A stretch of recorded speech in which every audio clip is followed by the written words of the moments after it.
The costumes, the hair. There's only one ABBA. And after decades of going their own way, the Swedish supergroup is back. At 78, Benny Andersson finally shares the real story behind ABBA. It's more than music and fame. It's about the pain, the escape, and the personal struggles that shaped their iconic sound. Benny reveals the hidden truths we've long sensed, but never truly heard before. Stay tuned as he opens up about the deeper emotions and experiences that fueled one of the world's most legendary bands. The architect of sound prior to ABBA being the international music machine it is now, Benny Andersson was a boy, the architect of sound. Intrigued by tunes, not stardom. He was brought up with classical and folk music, discovering structure and feeling long before he played a synthesizer. While the world would eventually sing along with Dancing Queen, Benny was influenced by the Swedish accordion and church harmonies. These early foundations provided him with a firm musical compass, even while ABBA pursued disco lights. His music originated from a deeper source, not trends, but enduring layers. Benny's collaboration with Björn Ulvaeus produced a balance no band ever achieves. Benny wrote the chords, the tension, the atmosphere, while Björn wrote the words and narrative. They constructed songs that sounded simple, but had emotional heft underlying each beat. Benny didn't compose music, he chiseled it. This discipline imbued ABBA's music with life, even after all these years. In the recording studio, Benny was dogged. He'd spend days tweaking one harmony or note. He was after a feeling, not a sound, and he worked until the record caught up to the feeling in his head. They talk about Benny replaying verses over and over, not because it wasn't perfect, but because it wasn't real. Each song was a message, even when people didn't always hear the complete meaning. Agnetha and Frida stood in the limelight, while Benny tended to observe from the shadows. He himself confessed he never felt seen in ABBA, not as a star, but as an artisan. Fans screamed for the vocalists, but few paid attention to the fellow tuning each string, each echo.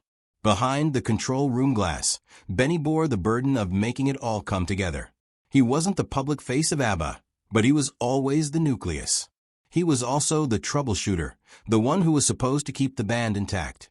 When tensions around creativity ran high, Benny was the one who would move in and calm things down. He took care not only of the music, but of the feelings that went into it, that wore him down in secret. With time, being the glue of the group was a quiet weight he did not often speak about. Few know how much Benny contributed to the identity of ABBA. Without him, the band could have been bright, but empty-sounding. His chord sequences introduced sadness into happy melodies, with a contrast people couldn't define, but always sensed. Even ABBA's happiest songs had darkness hiding beneath, and that was thanks to Benny. He added depth to their music without bringing attention to himself.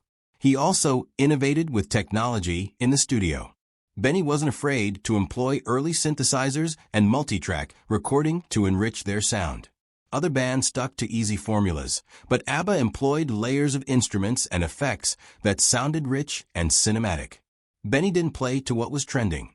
He created soundscapes that spoke for themselves. His work in the studio set the stage for contemporary pop production. What makes Benny special is that he incorporated silence as part of the sound.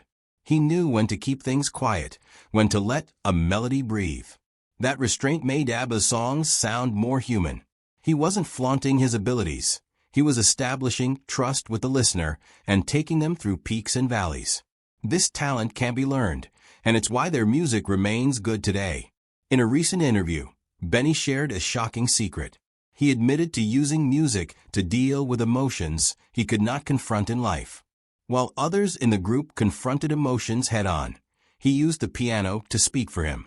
That's how many of ABBA's saddest, prettiest songs came to be, as Benny's method of escape from confrontation. He wasn't absent, but he wasn't present either. This concept alters our view of ABBA.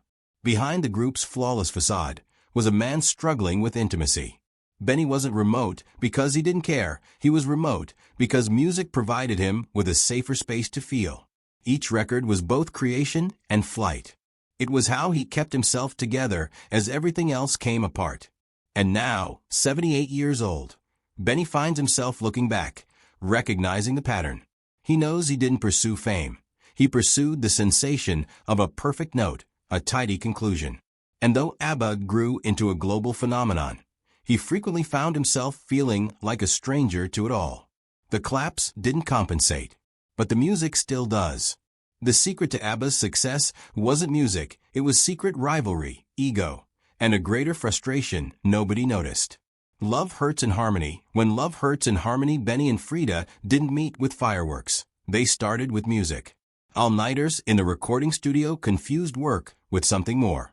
Their relationship was built not on candlelit meals, but on harmonies that shared fragments of themselves. Music provided them with a common language when words didn't work. It was less romance, more identification. Two individuals seeking refuge in sound. Frida was an open heart and raw passion for each session. Benny, on the other hand, was reserved and internal, preferring a piano to a serious talk. The contrast made the music work, but they made the relationship difficult. Frida experienced emotions out loud. Benny internalized them. What was creative didn't always work at home. Trauma lay at the center of their relationship. Frida's childhood was spent living in fear of abandonment, while Benny had learned early on to store emotions.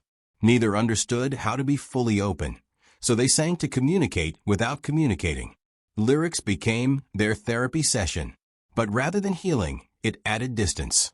Benny has confessed in interviews that he was more emotionally available when he was in the studio than in life.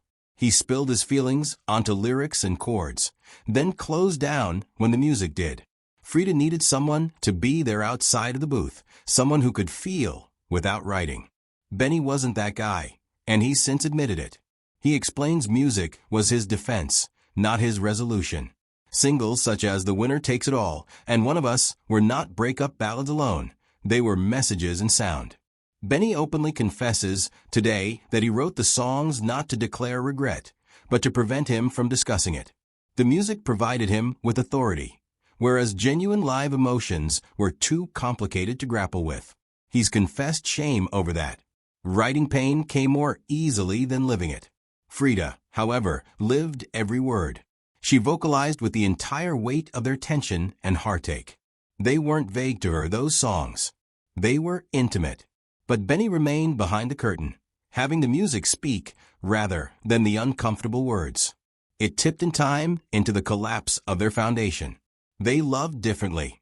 Frida required response and warmth. Benny required space and quiet. These requirements conflicted ceaselessly, even when their music became more energetic.